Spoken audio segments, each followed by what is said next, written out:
શ્રી ગણેશાય નમઃ. નમસ્કાર દર્શક મિત્રો.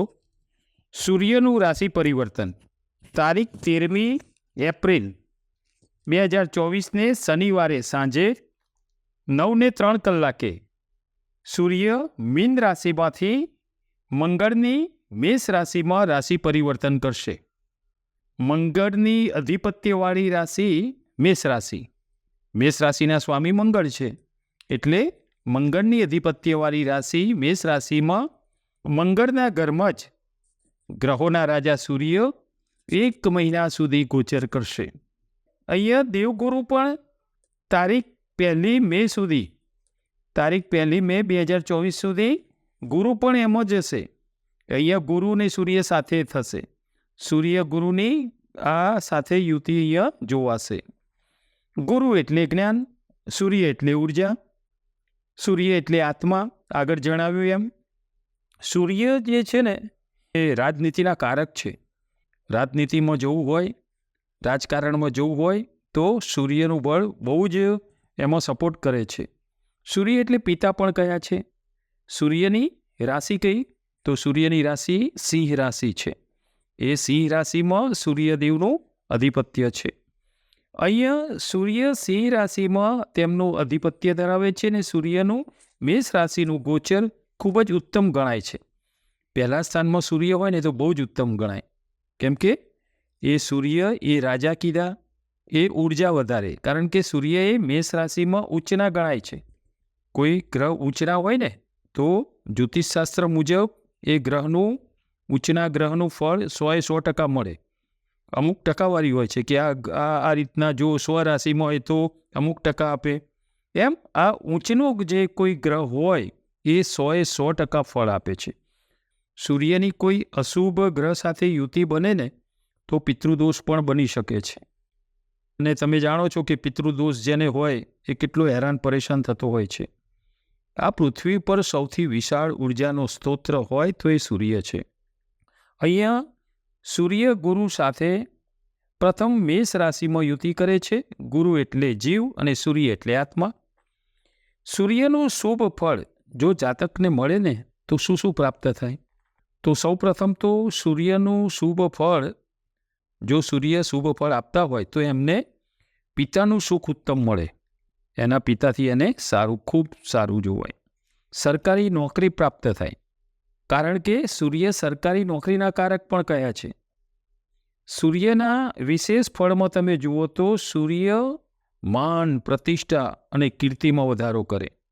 તમારો દરજ્જો, તમારું સ્ટેટસ ઊંચું લાવે. અને બીજું કહ્યું છે સૂર્યનું પૂજન હોય, સૂર્યને જળ ચડાવો. એમાં પણ મંત્ર છે ને, આદિત્ય નમસ્કારમ એ કુર્વંતુ દિને દિને જન્માંતર સહસ્ત્રેષુ દારિદ્ર્યોનુપજાય તે.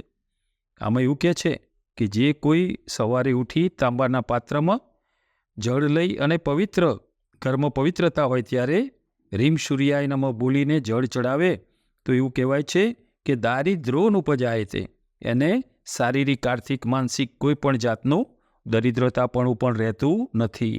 એટલે શુભ સૂર્ય અને સૂર્યની પૂજાથી દરિદ્રતા દૂર થાય છે અને દરિદ્રતાથી મુક્તિ અપાવે છે. સૂર્ય સર્વપ્રકાશક છે. સૂર્ય કલ્યાણકારી છે.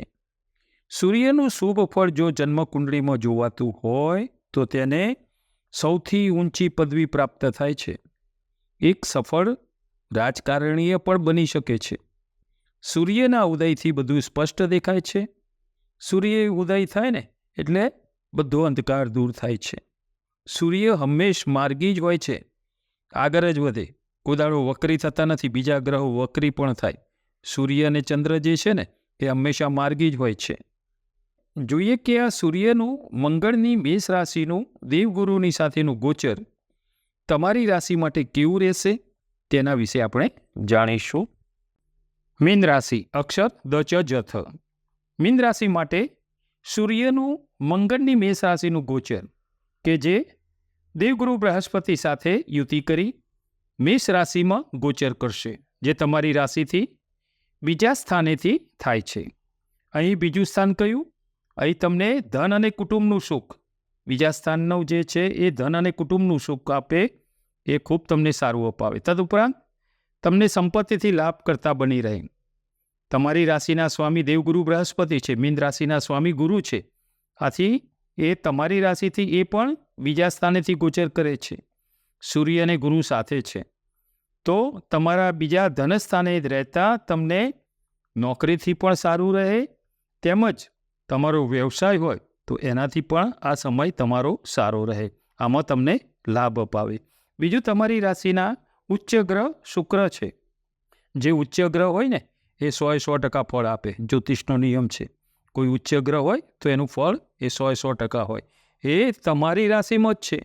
આથી તમને શારીરિક રીતે, આર્થિક રીતે ખૂબ જ સારું, કેમ કે પહેલું સ્થાન એ દેહ સ્થાન ગણાય છે. એટલે આરોગ્યની દ્રષ્ટિએ પણ સારું રહેશે અને આર્થિક રીતે પણ આ સારું ફળ આપનારા થશે. રાહુદેવ પણ તમારી રાશિમાં છે.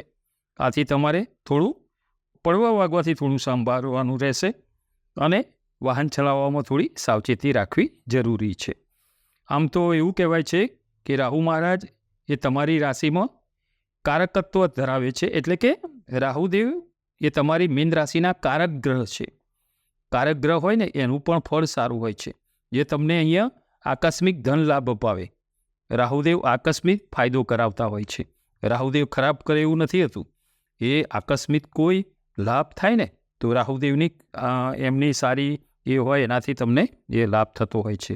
સૂર્યનું તમારી રાશિથી બીજા સ્થાનેથી થતું આ ગોચર તમને આગળ કહ્યું એમ નોકરીમાં પણ તમારા સુપિરિયરથી, તમારા બોસથી સારું માન અપાવે. તમારું કાર્ય એમને ગમે, તમારા કામની કદર થાય. અહીં તમને માન પ્રતિષ્ઠા મળે. કુટુંબ અને સમાજમાં પણ તમારી જે સેવાભાવી, જે તમારો સેવાભાવી સ્વભાવ છે ને એને લઈને તમને સારી આ વસ્તુ સારી ઇજ્જત અપાવે. સૂર્યની તેમજ તમારા રાશિના સ્વામી ગુરુની 7મી દ્રષ્ટિ તમારી રાશિથી 8મા સ્થાનેથી રહેશે.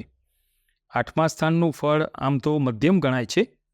8મું સ્થાન જે છે એ અહીંયા તમને આકસ્મિક નાની મોટી પરેશાનીઓ ઊભી થાય. એ કેવું બને કે અતિ વિશ્વાસુ વ્યક્તિ સાથે કોકવાર તમને એમ થાય કે એને છેતરપિંડી કરી, દગો થયો, કોકવાર વિશ્વાસઘાત જેવું આવું આ વસ્તુથી બની શકે. બીજું, તમારે અહીંયા શનિ મહારાજની મહાદશા પણ એનો પ્રથમ તબક્કો છે. પ્રથમ તબક્કો શનિ મહારાજનો ચાલી રહ્યો છે, જે મસ્તક ઉપરથી રહેશે. માનસિક વિટમણા વધારે રહે. એક કામ સોલ્વ કરો ને બીજું તેના પહેલાં ઊભું જ થઈ ગયેલું હોય. એક પછી એક એવું થાય કે ભાઈ આનો તો અંત જ આવતો નથી. એમ માનસિક બોધરેશન વધારે. અહીં તમારે કોઈના પર બને ત્યાં સુધી આંધળો વિશ્વાસ નથી મૂકવાનો. આંધળો વિશ્વાસ તમારે અહીંયા ન મૂકવો. જો તમારી જન્મકુંડળીમાં કોઈ અશુભ ગ્રહનો યોગ ન બનતો હોય તો તમને અહીંયા આ બધું સારું જોવાશે. બીજું, સૂર્ય પૈતૃક વિષયક પણ સમસ્યા ઊભી કરે છે, કેમ કે સૂર્યને પિતા કહ્યા છે. સૂર્યને રાજકારણના કરતાં પણ કહ્યા છે. જો તમારે રાજકારણમાં જો રુચિ હોય તો આ સમય સારો છે. સૂર્યથી જ તમે કેવું રાજકારણ કરશો એ પણ થતું હોય છે. તો રાજકારણના કરતાં કીધા છે. જેને રાજકારણમાં જવું હોય એ સૂર્યનું એમની જન્મકુંડળીમાં કેવું છે એના દ્વારા એ પણ કરી શકે છે. એમાં સફળ રાજકારણીએ બનાવી શકે સૂર્ય.